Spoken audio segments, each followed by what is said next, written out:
Big shout out to Jamal Crawford. We got to get him to just narrate our lives because his voice, he's doing his thing, right? We need that. Unknown talent. Let's talk about these Detroit Pistons because somehow you can have a season of 60-plus wins. You can secure the #1 seed and somehow still feel kind of underrated, is what we're seeing right now with the Detroit Pistons. I mean, they're averaging 117 points per game. They've allowed 109. They've out-rebounded teams by 5 a night.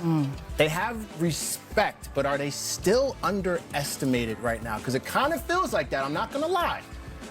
I think to the media, you know, they don't get the respect they deserve. I think their peers and other teams respect what they bring to the table because they're a hard-nosed team. They play high-level defense. It reminds me of the bad boys mentality with, you know, the OG Isaiah Thomas, and then fast forward to when they had Ben Wallace and Chauncey Billups and all those guys. What they're doing is amazing. It's not being talked about enough, but I think that's how they like it. I think that's the makeup of their culture and their organization, and they wouldn't want it any other way of being underestimated all year long and to come out and prove people wrong throughout the postseason, because that's what's next. What would you say feels the most playoff ready from this team? Is it Cade's control? Is it their rebounding? Is it their clutch wins? I think they have 27 clutch wins, most in the league. This team feels complete, but is there a specific part of this team's game that you think is most playoff ready? Yeah, a combination of what you said, piggybacking off of IT, their toughness, I would say the defensive side of the basketball, because those are the things when it comes down to it. You know, execution in the half court, we talked about that. The game within the game things we talked about after timeouts, side out of bounds, under out of bounds, executing in those moments. They've showed Cade and Jalen Duren could be clutch players for them, and those performances are going to be necessary. But also the cast that you have around you, supporting players, Kevin Huerter, they have shooting on the perimeter. You know, Asar, defensively, length on the perimeter, emerging as another young star in this league. And so I think how complete they are on both sides of the basketball. Offensively, they really don't give enough credit. But where I'm looking at this team in terms of playoffs is defensively and the defensive side of the basketball. And we got to give a shout out to Jenkins. When Cade Cunningham was out, that boy was hooping, man. And his story is amazing. It's inspiring. The only thing I would say about Detroit that can be a knock come playoff time is, do they have enough elite shooting? Do they have enough space for Cade to be able to create once, you know, it's boxes and elbows in the playoffs and they're shrinking the floor, and the main focal point is to slow Cade Cunningham down. So that's my only level of concern is, do they have enough shooting to give him enough space to be able to create downhill the whole playoffs?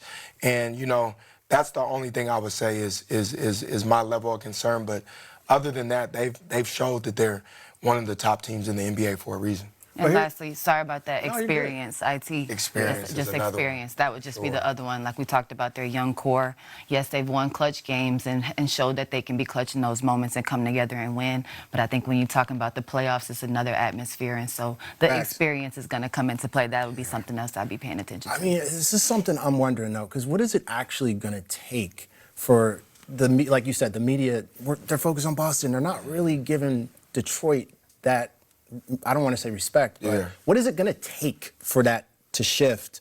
And if you're Detroit, are you even worried about the narrative at this point? I think it's going to take them to win a championship. I think no matter what, Detroit's just not a big market, and I feel like that's how OKC was as well. Until they won the championship, now everybody jumps on the bandwagon. And I think that's how Detroit's going to be. If they win it, like, everybody's going to be talking about them. But until then, they're just going to still, no disrespect, they're just going to still be, you know, the Detroit Pistons, where the media just doesn't give them the love they deserve. But like I said, other teams and their peers, everybody knows and respects the Detroit Pistons. When you're looking at the competition on the East, let's just have fun with this. Top three contenders for Detroit.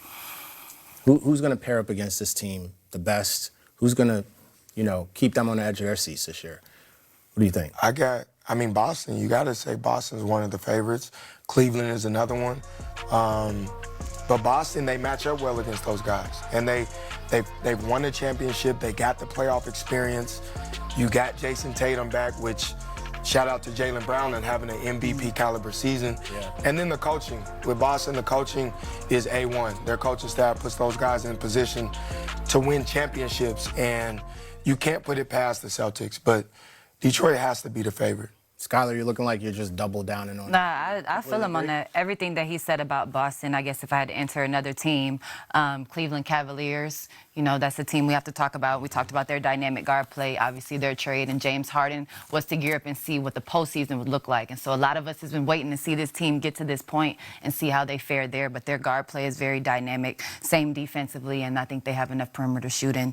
And then finally, I guess if we add in the third team, we didn't talk about the Knicks, but the potential there about the Knicks and that matchup. I know you said three. You said three, and so I think that's the third one you're looking for. But to talk about them, and we'll see. Obviously, you know, Karl Anthony Towns, they have clutch players, Jalen Brunson, and their chemistry as well.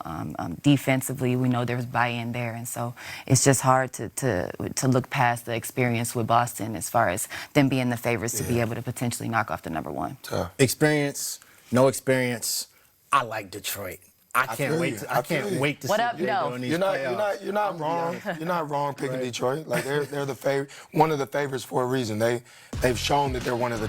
Well, if you are wondering why I am dressed up oh so spiffy, I'd like to tell you why. Welcome to the first annual ever Association Awards. We're going to give out some flowers to some players who stood out in their own ways this NBA season. Let's get right to it, shall we? Let's do it. You guys look great as well. All right, first category, most fun in-season trade. This year we've had a lot of teams making moves to improve themselves for the playoff run and beyond. The Cavs swap point guard, sending Darius Garland to the Clippers for James Harden. The Wizards received their point guard for the future and Trae Young from the Hawks in exchange for C.J. McCollum, among other assets, of course. And the Hawks also traded for Warriors wing Jonathan Kuminga, sending Kristaps Porzingis to the Warriors. Those are the nominees. Caesar! First of all, great shirt. I knew you dressed for the occasion. Here's the winner. Thank you, buddy. All right, let's check this out. We're going to have fun on the show, okay? And for the most fun in season trade, we have James Harden to the Cavs. Isaiah, IT, what are you expecting from the Cavs this postseason after making this big move to acquire James Harden? I mean, it has to be championship or bust. Like you trade for a 35-year-old. Obviously, we know what James Harden brings to the table. One of the best players to play the game. But you also give away a young and up-and-coming star in Darius Garland, which you gave that to the Clippers. So I think for the Cavs, getting a guy like that at 35 years old, you got to win the championship or at least get to the finals to have some momentum to go into next year. I love seeing a trade that triggers the fans. When you see the trade that brings out the passion in the fans, some are really happy about it. Some are really upset about it, but those are the best trades, right? Exactly. Skylar, what do you think? I think a lot of Cavs fans are looking forward to this postseason, especially after last year. And adding a dynamic guard like that with a lot of postseason experience, I think the Cavs fans also have a very high expectation for their squad. Big facts. Shall we move on? I think we shall. Next category. Let's do it. Best statistical achievement of the year. Our nominees are, I'm good at this, aren't I? Hornets rookie, Con Knuffle, leading the league in three-point, makes a breaking a Hornets franchise record in season. A little fumble there. The Joker, Nikola Jokic, leading the league in both rebounds and assists per game. I got to break character. That's just ridiculous, guys. Crazy. Something that has never been done in the history of the league. Just flowers for that. And SGA, of course, passing Wilt for most consecutive games, scoring at least 20 points, a streak that is still active. And the winner is, drum roll please, where is my Caesar? Caesar, come on, winner. You can take this one here. Thank you. I mean, this is just a tough, this isn't fair actually. This isn't fair actually. The best statistical achievement goes to Jokic, who led the NBA, the first player ever, in both assists and rebounds. I mean, Nikola Jokic, we all know what Joker brings to the table as a player. Denver has had a tough road to the finals. Skylar, do you think Denver has enough to make it through a tough West? I think they do. I think they have the experience. And what I just say is, just casually saying these statistical achievements is something we're just looking past. I mean, what this guy is doing year after year could potentially be a top 6 year in a row to be top 2 MVP candidate. And so don't casually just throw these statistics out. I mean, you're right. What Jokic is doing. But yes, I think they have the experience, and they're the hottest team right now. I know they've won 12 straight, and so great momentum going into this playoffs. IT, you're shaking your head. It looks like you're co-signing that. You agree? For sure. It seems like every year he's doing something that hasn't been done. One of the best players to play the game. NBA, one of the best bigs. I don't think we'll see a guy like this anytime soon. I just think it's not fair that all of these things happened in the same season. Like, I know. if I'm Khan, I was just about to say, shout out to Khan. I'm coming into the league as a rookie, and I'm leading in threes, Right. and I get snubbed in the association award show. That hurts.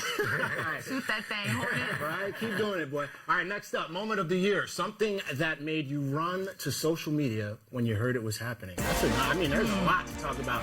Bam Adebayo, come on. Do we even need to talk about anybody else? Scored the second most points in an NBA game. 83 points against the Wizards. I'm just going to keep talking even though I don't think we need to move forward after that. Cooper Flag becoming the youngest player in NBA history to score 50 points. And the New York Knicks, of course, hoisting a trophy and winning the NBA Cup over the San Antonio Spurs. That's something that many would have said probably wouldn't happen.